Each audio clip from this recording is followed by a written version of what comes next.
تحریک آزادی میں علماء حق کا کردار، تحریر بنت ارشد بھلوال سرگودا۔ تحریک آزادی سے لے کر قیام پاکستان تک علماء حق نے جو کردار ادا کیا وہ رہتی دنیا تک باقی رہے گا۔ اس برصغیر پاک و ہند میں مسلمانوں کی حکومت تھی۔ ایسٹ انڈیا کمپنی کے نام پر تجارت کی غرض سے انگریز ایشیا میں داخل ہوا۔ رفتہ رفتہ سازشوں کا جال بچھا کر انگریز نے اپنی حالت کو مستحکم کیا۔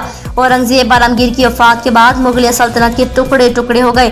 بہت سے علاقوں پر انگریز قابض ہو گیا۔ اپنی سازشوں کو وسیع کرتے ہوئے بنگال اور میسور کی طرف بڑھا۔ یہ رفتہ رفتہ پورے ہندوستان اور جنوبی ایشیا پر قابض ہو چکے تھے۔ ان حالات میں آزادی کا تصور کسی کی حاشیہ خیال میں نہ تھا۔ سات سمندر پار آنے والے گورے نے یہ نعرہ لگایا کہ آج سے ہندوستان ہمارا ہے، بلکہ تکبر اور غرور میں ایک گورے نے یوں کہا، اگر آسمان بھی اس پر گرنا چاہے تو ہم اسے اپنی سینگوں کی نوک پر روک لیں گے۔ پھر حضرت شاہ ولی اللہ محدث دہلوی اور آپ کا خاندان اسلام اور مسلمانوں کی سربلندی کے لیے میدان میں آئے۔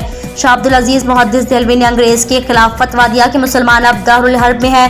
یہ حقیقت میں جنگ آزادی کا پہلا نعرہ تھا۔ کچھ لوگوں نے اعتراض کیا، سب سے پہلے پاکستان کے قیام اختلاف علماء نے کیا، حالانکہ ایسا نہیں ہے۔ علماء بند کا ایک خاص جس کی طرف پاکستان کی مخالفت منسوب کی جاتی ہے، در حقیقت وہ نفاذ شریعت کے مخالف تھے، نہ حکومت اسلامی کے۔ وہ مرکز کو ایک رہنے دینا چاہتے تھے۔